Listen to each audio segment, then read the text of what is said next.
Eh bien, Bernard Doré, 50 ans, agriculteur bio à Auque, dans le Loir-et-Cher. Producteur de légumes, de fruits et aussi d'œufs.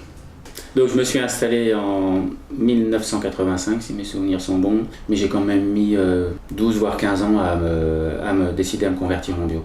Donc je me suis en gros commencé ma conversion en 97. Et ensuite il y a eu des agrandissements et aujourd'hui je suis rendu à 95 hectares. Je ne suis pas directement fils d'agriculteur. J'ai repris donc derrière mon grand-père qui était un céréalier conventionnel sur 60 hectares. J'habite la ferme familiale. Lors de ma conversion, j'avais donc projet de faire du maraîchage, mais ça ne s'est pas fait parce que beaucoup d'entreprises sont venues me chercher pour faire du légume à plus grande échelle, du légume de plein champ. Ça a commencé par la ferme de la Motte, ensuite par Agralis pour faire des pommes de terre. Et ensuite, il y a eu le programme de développement de la betterave rouge lancé par la Chambre d'agriculture du Loiret. Et en dernier, je suis passé à la culture d'asperges. Ma ferme a donc bien 95 hectares. Sur cette surface, à peu près 75 hectares sont irrigables.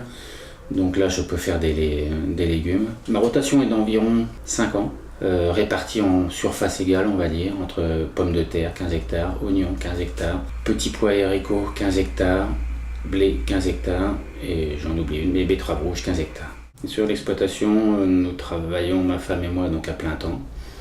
Ma femme s'occupe donc de la comptabilité et puis de la récolte des œufs. Et ensuite, j'ai 2 salariés à mi-temps.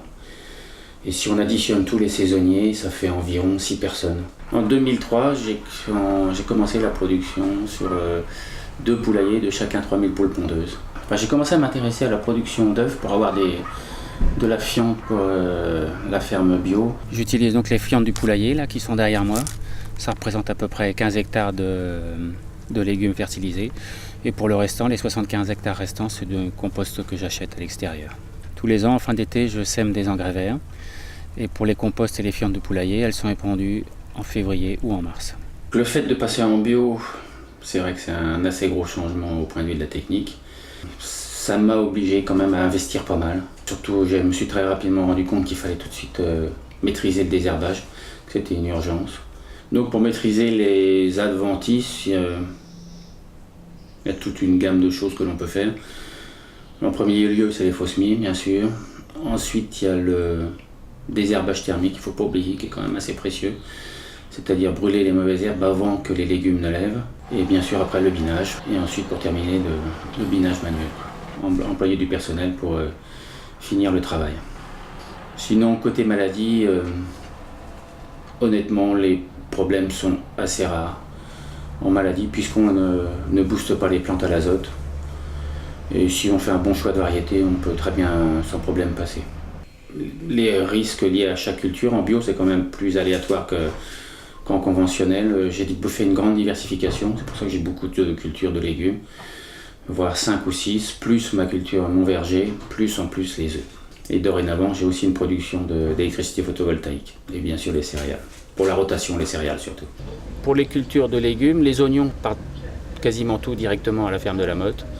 Nous, on en garde une petite partie pour pouvoir vendre au magasin. Pour les pommes de terre, on en garde toute une partie de la production. Plusieurs hectares sont pour nous. On les vend à des grossistes dans divers marchés en France. Et une partie ici aussi au magasin. Tout ce qui est haricots, petits pois, évidemment, ça part tout de suite en usine. Nous, on n'en garde que très très peu parce que c'est trop périssable. Qu'est-ce qui reste d'autre? La betterave rouge. Là, je stocke tout et je le vends au fur et à mesure de l'hiver. Il y a ce que l'on vend ici au magasin, donc ça c'est un très petit chiffre d'affaires, ça représente peut-être 1 ou 2% du chiffre d'affaires global de la ferme. Mais après il y a une autre production en patates que l'on conditionne sur la ferme et que l'on vend nous-mêmes. L'intérêt c'est que la marge est bien supérieure à ce que l'on vend en vrac à sortie de champ, quoi. Ici on valorise mieux notre production en la conditionnant nous-mêmes. La production qui dégage le plus de chiffre d'affaires, c'est la pomme de terre. Oui. C'est aussi la production la plus constante en bio, peut-être la plus facile par rapport à des cultures comme l'oignon qui sont vraiment extrêmement difficiles quand même. Oui, la pomme de terre est le mieux. Puis nous, on a réussi en plus à se développer donc un marché en circuit court, ici au magasin ou alors avec des grossistes. J'avais donc fait de la culture de légumes de plein champ pour essayer de bien gagner ma vie sur une surface assez réduite. Jusqu'à présent, ça plutôt bien marché. La plus grosse charge en culture de légumes de plein champ, c'est quand même la main d'œuvre. Et il est très important d'arriver à bien maîtriser l'adventice. Peut-être qu'à terme, je serai obligé d'alléger un petit peu, faire un peu plus de céréales pour rompre le cycle des cultures de printemps. Si je devais conseiller un futur producteur de légumes bio, je pourrais lui dire qu'il y a certains marchés qui commencent à être saturés. On l'a senti notamment en pommes de terre il y a 2 et 3 ans. Où vraiment on a commencé à avoir du mal à vendre notre production. Par contre, il y a des marchés encore où il y a encore beaucoup de demandes. C'est l'oignon, culture certainement la plus difficile à faire en bio. Et en betterave rouge aussi, il y a encore une très forte demande.